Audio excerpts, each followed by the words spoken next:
When I first started, my main source of marketing was farmers market, word of mouth, and doing demos in the local stores. You know, Willie Street Co-op, Woodman's, Mifflin Street when they were still around, and then actually going to the Twin Cities and doing demos. It was a lot of get out in front of people and get the product in their mouth. The biggest quality that I go for in my products is flavor. And so how do I get my consumers then at the retail level to experience that? It's partly related to the farmers market. On any given Saturday, there's 20,000 people going past. We are rampant samplers. On a Saturday, we'll give away 30 pounds of pasta and pesto, one toothpick at a time. So we're always putting the product in people's mouths. We do demos in stores. My wife and I did a series of tastings with restaurants and media, retail accounts, where we would invite consumers into a restaurant to have a meal prepared of a dozen or so producers. The producers would sit with the customers, with the people who came to eat the meal, and they'd talk, and there'd be this great emotional bond created. And while we didn't do really good measuring, it clearly impacted sales. And it's the kind of an event that makes an impact for a very long time. So when I try to get something into somebody's mouth, it's to make an impact, because I know that a customer is really good over time. There's people that were kids when I first started that were eating pesto, trying samples of mine, that now have a family and are buying it for themselves. So I really get the long-term marketing that needs to happen. When we first started, obviously we started at the farmers market, but at that time it was only 6 months out of the year. And so we started with wholesale right away. I'd go rent a motel room in the Twin Cities and camp out for 3 days and see who was advertising in the local papers and call them and make appointments, drop off samples. And so for 3 years I drove to Chicago, Milwaukee, and the Twin Cities once a month to do deliveries and make more sales. And at some point then I had enough retail outlets and food service outlets to go after a distributor, to go to a distributor and say, here, I've opened up this market, I have these sales, will you take over servicing them? I was able to find a distributor by asking the accounts that I sold to, the retail and restaurant accounts, and say, who would you like to buy from?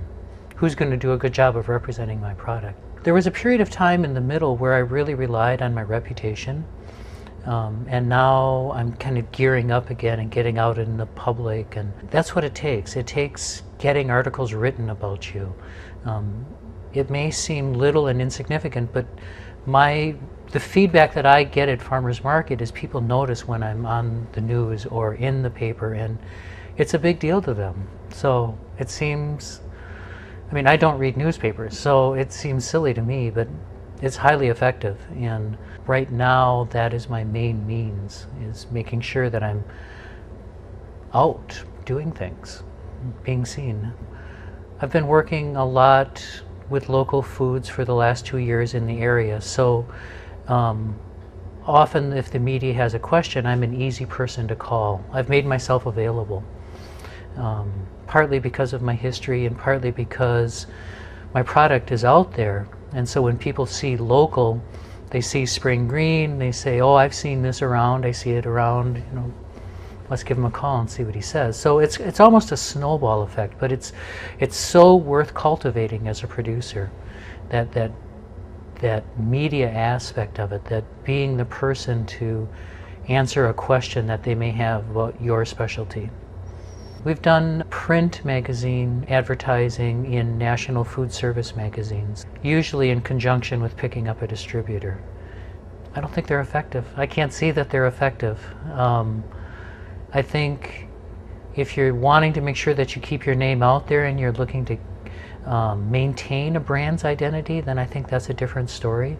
But I think if you're just starting, paid advertising may or may not be the way to go.